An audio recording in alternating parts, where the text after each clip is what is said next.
The ocean is not silent anymore. Something is moving beneath the waves. And Seabrook is about to face a secret it was never meant to find. Far beyond the bright streets of Seabrook, deep under the dark blue water, a strange glow begins to shine. The sea feels different, like it is waking up after a long sleep. Soft waves crash against the shore, but behind them is something unseen. Something watching. Addison stands near the beach one night, feeling a pull in her heart that she cannot explain. It is not fear. It is a strange call, like the ocean is speaking directly to her. As the wind grows colder, the water starts to swirl in circles, almost like a warning.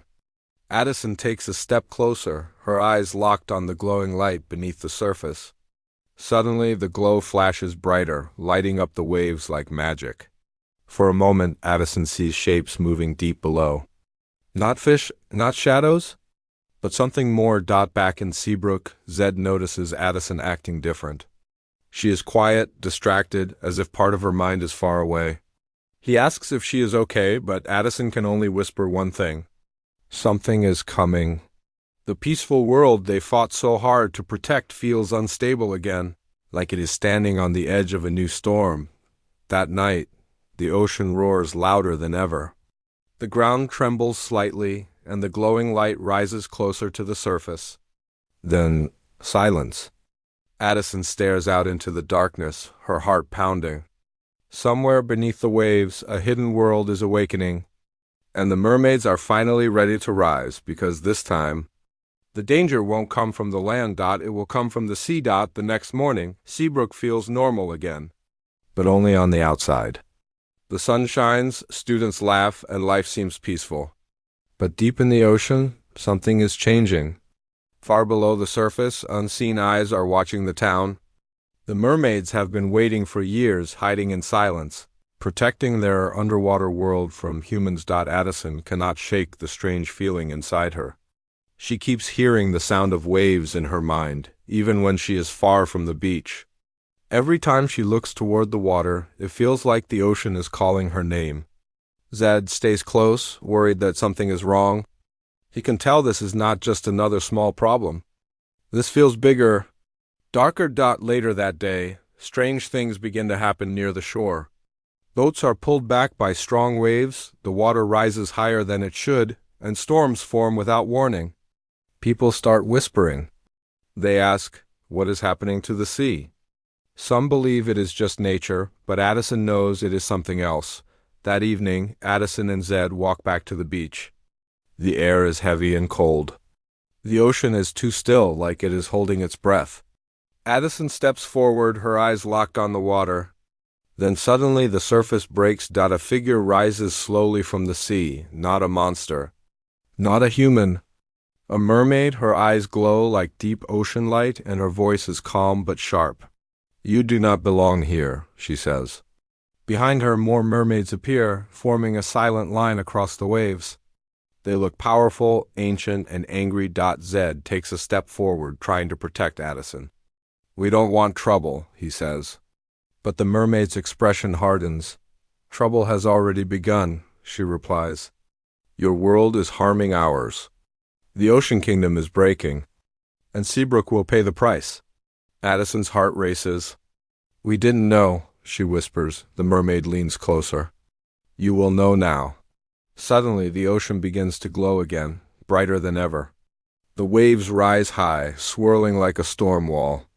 The mermaids disappear into the water as quickly as they came, leaving only one chilling warning behind. This is not peace. This is the beginning of a war. And Seabrook is no longer safe. For that night, everything feels different.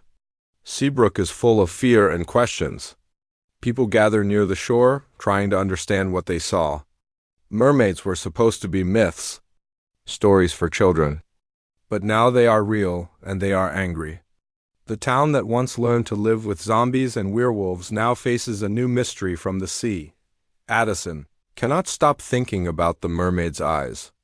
The way they looked at her, almost like they recognized her. She feels confused, like something inside her is waking up too. Each night she dreams of deep water, glowing caves, and voices calling her name from far below. Zed stays by her side, trying to keep her grounded. We'll get through this, he says, holding her hand. But Addison's smile is weak. She doesn't feel fully here anymore. It's like the ocean has taken a piece of her heart. One afternoon, Addison finds an old book in the Seabrook school library. Dust covers its pages and the title is barely readable. She opens it slowly and freezes. Inside are drawings, ancient symbols, and pictures of mermaids, but what shocks her most is the next page, of a girl. Glowing, standing between land and sea, she looks exactly like Addison. Her breath catches. This can't be, she whispers. The words on the page speak of an ancient bond. Long ago, a powerful force connected the sky, the land, and the ocean. A chosen one was meant to bring balance, someone who could understand both worlds. Addison's hands tremble. Is that me?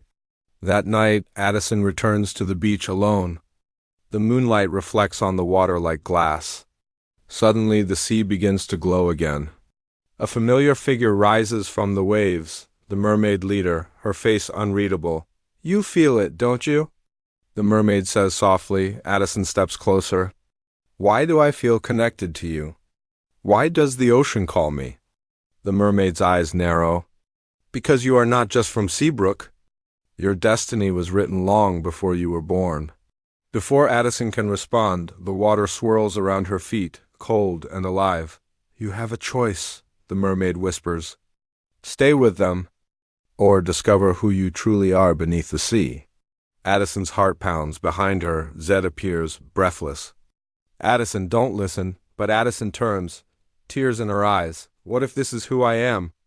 Zed's voice breaks. I'm scared of losing you.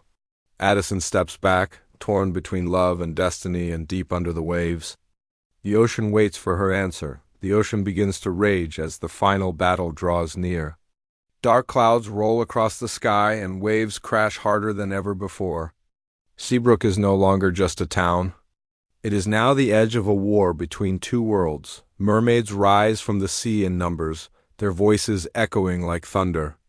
The Ocean Kingdom is ready to fight back. On land, zombies, humans, and werewolves stand together.